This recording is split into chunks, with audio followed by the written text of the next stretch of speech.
Buenas tardes. Estamos hoy con el señor Gustavo Fuentes González, licenciado en Artes Visuales, egresado de la UNAM. Hoy por hoy es responsable de la división fílmica de Fundación Televisa. Buenas tardes. Buenas tardes. Cuénteme, ¿cuántos años tiene? ¿Cuándo nació? Nací el 17 de mayo de 1955 en la Ciudad de México. Cuénteme de su infancia, ¿cómo fue? Yo creo que fue normal, igual a todos nosotros. Nací en la colonia de Doctores, a los 2 años nos cambiamos a la colonia Náhuatl, y ahí estuve unos 40 años hasta que me casé y me cambié a Satélite. Muy bien. Buenas tardes, señor Fuentes. Platíqueme, ¿cómo fue sus estudios? Yo estudié en la primaria, yo no estudié kinder, pero estudié en la primaria, en la primaria de la cervecería Modelo, que está atrás de la cervecería Modelo. Después me fui en la secundaria, fue la secundaria República de Costa Rica, y de ahí... ¿Y qué experiencias tuvo en las escuelas que estuvo? Estudié en escuelas de gobierno, en las primarias de gobierno, en la secundaria. Todo lo hice por medio de gobierno, entonces no, pues, en tu momento que te gusta, o sea, fui de la primera generación del CCH Azcapotzalco, y de la UNAM fui de los primeros que se graduaron, porque antes que yo entrara en el 78 tenía como 20 años que nadie se graduaba como licenciado en artes visuales, entonces fui ahora sí que los que reiniciaron el ritmo de trabajo, porque había puro como fósil que le llaman, y nadie se había graduado. Entonces hasta que mi generación en 78 ya salieron algunos graduados. ¿Y qué dificultades tuvo en sus estudios? Y yo creo que como todo, o sea, en la primaria tenía que trabajar como poniendo varillas en un torno para hacer tuercas y sacar algún dinero para transporte. En la prepa estuve trabajando en un gimnasio arreglando máquinas, limpieza de máquinas del gimnasio para poder pagar igual mi transporte y lo que necesitara de libros y ese tipo de cosas. Bueno, señor Fuentes, ahora vamos a hablar de la parte laboral. Cuénteme, ¿cómo fue su primer trabajo? ¿En qué consistía? Cuando estaba en la Escuela Nacional de Artes Plásticas tomé clases de fotografía con Gatti Horna, que es una famosa fotógrafa. Después de ahí, todavía estando en la carrera, por decir, del último año, me metí a trabajar en el Diario de México como fotógrafo, reportero gráfico. Como reportero gráfico se tiene que hacer como pininos, inicios, todo. Entonces empecé primero como en información general. Después de información general te ibas como subiendo de puesto. De información general me subía a sociales, de sociales me fui a policía, de policía regresé a información general, y antes de que cerraran el periódico en el 82 ya estaba trabajando en la presidencia, que trabajaba desde mi casa porque hablaba por teléfono de qué eventos tenía el presidente. Si salía de viaje no trabajaba, o si tenía cupo en el avión, me iba con el presidente a Durango a diferentes giras por los estados, o en el Distrito Federal trabajando, siguiendo al presidente y tomando nada más pura presidencial. Eso fue en los inicios de la fotografía. En el 82, cuando cerró, ya no surtieron papel a diferentes periódicos, que era Esto, Avance, y uno de ellos fue el Diario de México. Me fui a buscar, encontré trabajo en un museo, en el Museo Nacional de Culturas Populares, que ahí en los inicios me inicié como dibujante para una exposición sobre el pan en México. Me puse a hacer, mi trabajo consistía en que tenía que hacer todos los nombres de los panes para que en cada pieza de pan se le pusiera el nombre, chilindrina, hojaldra, ojo de pancha, todos los nombres que tenía. Después de ahí, que valoraron mi trabajo, me dijeron que se me quería quedar, y además por lo que había estudiado, me quedé ahí hasta que fui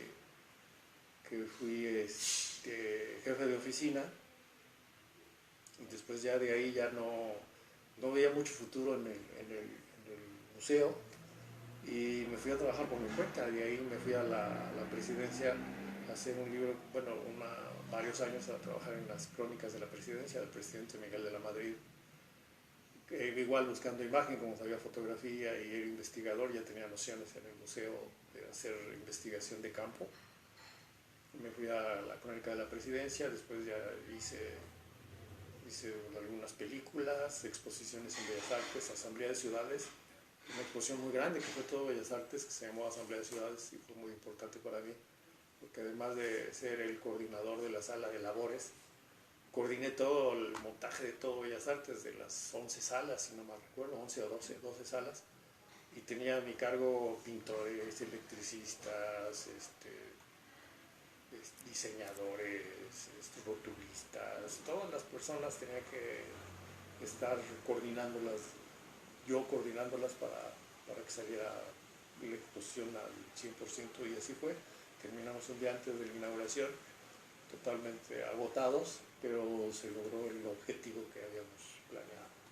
Eso es alguno de las cosas que para mí se me hacen como importantes. Entonces, después de ahí, de trabajar por mi cuenta, me ofrecieron el trabajo como responsable, primero como investigador en el Departamento de Artes Visuales de Fundación Televisa. Fui investigador, hicimos libros y les gustó mi forma de trabajar y me ofrecieron que si quería ser el responsable de división fílmica, un archivo nuevo que llegó por el 2000, no antes, 95, por ahí así. Y de ahí luego llegaron más archivos, un archivo solo de fútbol, un archivo de noticias Televisa, un archivo de carteles de cine. Entonces ahí se fue enriqueciendo ese espacio, hasta ahorita donde estoy trabajando, y me siento muy a gusto. Señor Fuentes, por lo que sabemos, usted colaboró en algunos libros independientes y otros de la Fundación Televisa. Platíquenos, ¿qué experiencias tuvo en estos libros o exposiciones que hubo?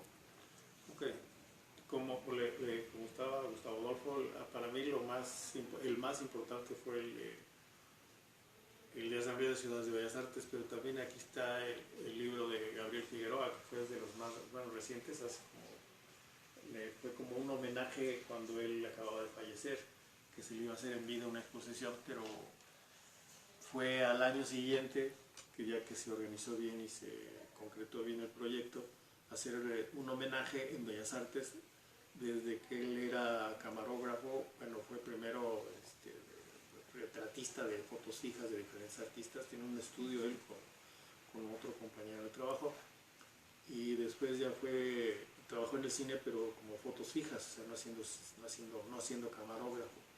Entonces, todo ese tipo de información se fue recopilando y se armó en el 2009, no recuerdo bien, 2009, no recuerdo bien la fecha. Se armó en todo Bellas Artes una retrospectiva de Gabriel Figueroa, se pasaron videos y fue de lo más destacado. Y a partir de esa exposición se ha llevado al Museo de Los Ángeles, al ACMA, al Museo de Washington, al Museo de Nueva York, al Museo del Barrio de Nueva York, y se han sacado de infinidad otro tipo de revistas como el Luna Cornea, también con respecto a Gabriel Figueroa, y eso es de los libros que están aquí. El libro de Corre Caballo Corre se hizo una investigación tanto en el hipódromo de los Ávila Camacho, expresidente de México, era el dueño del hipódromo de las Américas. Él lo hizo porque era muy aficionado a los caballos. Entonces investigó de los inicios de cómo se construyó el hipódromo, después sobre los Mulbridge se apellida, un fotógrafo como cine mudo, que te va narrando cómo va caminando el caballo, y al ahí lo que se apostaba de que se supone que el caballo siempre tenía que tener una pata en el piso, y con esa secuencia de fotos se vio que el caballo no vuela, pero llega un momento que no toca el piso, entonces por el trote que tiene. Bueno, son cosas que tienes como referencia de lo que has hecho y has investigado: el caballo de circo, el caballo de las carreras puedo decir que los premios de carrera de caballos. Señor Fuentes, ahora pasemos al lado personal. En su infancia, ¿cómo fue? ¿Qué era lo que le gustaba hacer? ¿A qué jugaba? ¿Qué hacía? Ahí hay un gran amigo que se llama Tomás Aguilar. Él y yo pues, realmente somos de la misma edad. Y el otro día estábamos platicando precisamente de eso, de cuáles eran los juegos. Y él recordando que, pues, no sé, íbamos al tianguis y fuimos al tianguis un día y vimos trompos, yoyos de madera, valeros. Y era decir, ¿te acuerdas de esto que jugábamos esto y que apostábamos una canica, huesito, tacón? Digo, las personas pobres como tú que no creo que tengan idea de lo que estoy hablando, pero son juegos que eran totalmente manuales y era pues, jugar en la tierra, canicas, huesito, juegos que ahorita ya ni idea tienen que existe, pero eran como, en su momento eras muy hábil con las canicas, o sea, de pegarle de una canica a otra de lejos, así, con un tino excepcional que eran muy hábiles las personas. Había unas personas hábiles y otras que no eran tan hábiles. Pues bicicleta, recorrer bicicleta, aprender, ya sabes, como presumir ante la dama que podía sin manos, entonces ibas como con la bicicleta nada más pedaleándole, ese tipo de cosas, como demostrar que eras muy hábil. Y eso, competir con tus compañeros, de a ver quién encesta básquet, quién mete el gol, así que lo normal que se podía. En este tiempo se me hace más práctico para mí que estar jugando Nintendo o ese tipo de cosas. Digo, es una habilidad que no le quito el mérito y la tecnología nos come, pero antes era así como convivir más con las personas, trabajar reto frente a frente y no estar viendo un monitor y te gano y tú me ganas. Vamos a hacer esto y órale a ver quién gana y a ver quién es el hiperchucho en esto, como dijo una amiga. Entonces, yo creo que fue lo normal en mi momento.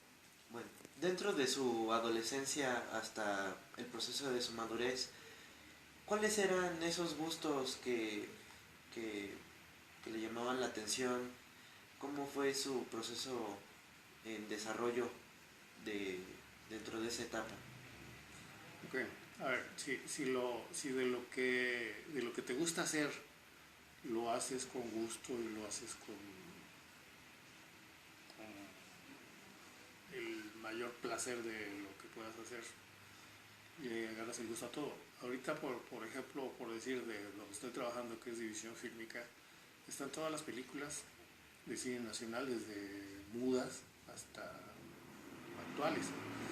Entonces ahí en mi forma de trabajar o como yo trabajo es que llega un pedido o una petición de, por ejemplo, va a haber el martes una exposición sobre humor en la Cineteca Nacional y ahí, por ejemplo, quieren información sobre Cantinflas, o sea, películas sobre cómicos mexicanos, Resortes, Cantinflas, eso. Entonces yo soy el que me pongo a investigar. Bueno, tengo idea de qué estamos hablando, pero me pongo a ver cuál es la mejor foto o mejores fotos de la película. Ahí está el detalle, por decir, y entonces se las pongo a criterio a los que están trabajando la exposición de humor. Si la seleccionan o la quieren, se trabaja en alta resolución para que ellos la expongan, la exhiban o hagan un video, no sé qué vayan a hacer. Pero todo viene porque en mis inicios, donde yo vivía en la colonia Nahuac, había un cine que se llamaba el Cine Naur, que estaba en la calle de Lago Naur. En ese cine todos los domingos yo iba todos los domingos a ver películas nacionales, extranjeras, de todo tipo, caricaturas. A mí de domingo me daban 3 pesos y era pagar el cine era unos 50 y todavía me quedaba para mi refresco y una torta, porque me la pasaba ahí desde temprano, desde la mañana, que abrían a las 10 y eran 3 películas. Entonces imagínate todo lo que no vi, que yo le tengo mucho recuerdo y mucho gusto, todo lo que no vi en ese cine, o sea, de películas de Pedro Armendáriz, de Jorge Negrete, caricaturas de Tom y Jerry, películas extranjeras que te gusta, Lo que el viento se llevó, películas de Marlon Brando, diferentes personajes y se te quedan muy grabadas, se te quedan como, esta película es importante. Y hasta ahora eso me funciona para mi trabajo, bueno, para lo que estoy haciendo ahora, de localizar quién es fulano, nombre de artistas, como de qué, por la vestimenta o por tipo de película, sabes como que estamos hablando de una película de los 40 y te metes a la base de datos de Fundación Televisa y ahí puedes ver las películas físicas, bueno, las puedes ver en red, tienes un código, una clave, que si buscas ahí está el detalle, la puedes ver la película y si tienes una duda de una foto que dice si es de esta película o no es de esta película, te pones a ver esa película en velocidad rápida para saber si es de esa película o de qué película estás hablando. Entonces eso te da el mecanismo, la información la tienes ahí en base de datos, en información, ver la película de nuevo, en analizarla, verla otra vez, no tienes, pues pausa, le pones hacer otra cosa, ese tipo de cosas.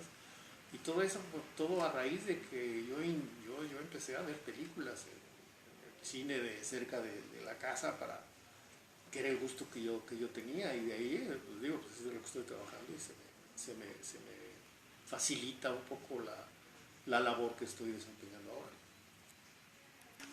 Bueno, y ahora para concluir esta entrevista, invitamos aquí a la señora Liliana Meneses para hablar un poco de su esposo. ¿Usted cómo clasificaría prácticamente o cómo describiría a su esposo?